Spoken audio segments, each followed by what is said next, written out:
What's the darkest secret you discovered about your family? It started when I tried to fix the Wi-Fi router. It was one of those Friday nights where everything felt off. Mom pacing the kitchen, Dad quiet in his recliner, the TV blasting some game show no one was really watching. The router sat right on top of the basement steps, flashing red. "I'll handle it," I said, grabbing my phone flashlight. Mom's voice snapped sharper than usual. "Leave it, Josh. Your father will fix it tomorrow." I laughed. "It's literally 2 cables." Mom, her eyes darted to Dad, who didn't move, but said, "Listen to your mother. That was weird. Dad never cared about that kind of stuff." Still, when they went to bed, I couldn't shake it. The basement had always been half finished, concrete floors, old boxes, and that one locked door in the far corner that Mom said led to the old furnace area. Except we'd gotten a new furnace 3 years ago. I walked down, every step creaking under my socks. The smell hit me first, metallic like old pennies. The router sat blinking near the floor outlet, cord chewed through. I bent down, grabbed the plug, and my light caught the door. Steel latch, fresh padlock. My stomach tightened. I didn't open it that night, but I couldn't stop thinking about it. The next morning, I asked Mom why the basement smelled like metal. She froze mid-stir, pancake batter dripping from the spoon. "It's old pipes," she said too fast. Dad, reading the paper, didn't look up. "Basements always smell," he muttered, but I saw his hands shake when he reached for his coffee. 2 weeks later, I was helping my cousin Lila move in. She needed a place for a couple months after her apartment burned down. When she saw the basement, she said,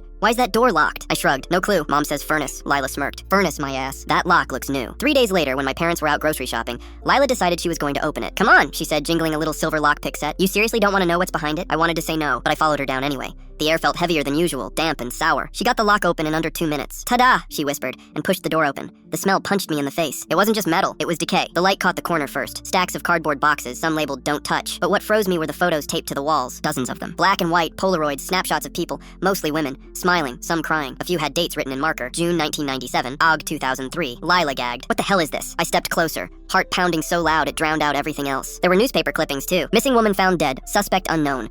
Over and over, same region, same time frame. One name repeated across several headlines. Margaret Steele. That was my mom's maiden name. Then I saw the shelf, a row of glass jars filled with something dark. I didn't want to look closer, but Lila whispered, "Josh, are those teeth?" I backed up, shaking my head. "We shouldn't be here. We shouldn't." Then the basement light flicked on. Dad's voice cut through the air like a blade. "What are you two doing?" I froze. He stood at the top of the stairs, face blank, eyes dead. "That door was locked for a reason," he said, stepping down, slow, deliberate. "Put the lock back," Lila whispered. "Josh, run!" But I couldn't. He was close now, breathing heavy. "Who opened it?" I stammered. It was already open." He smiled, that slow, terrifying kind that doesn't reach the eyes. "You think I don't know when someone lies to me?" He reached into his pocket and pulled out something small and silver, a keychain with a tiny knife attached. Lila bolted up the stairs. I stayed frozen until Dad turned toward her, shouting, "Get back here!" That broke me loose. I ran after her, shoved him against the railing hard enough that he stumbled. She yanked the door open, screaming for help. 10 minutes later, sirens. Turns out a neighbor heard us yelling and called 911.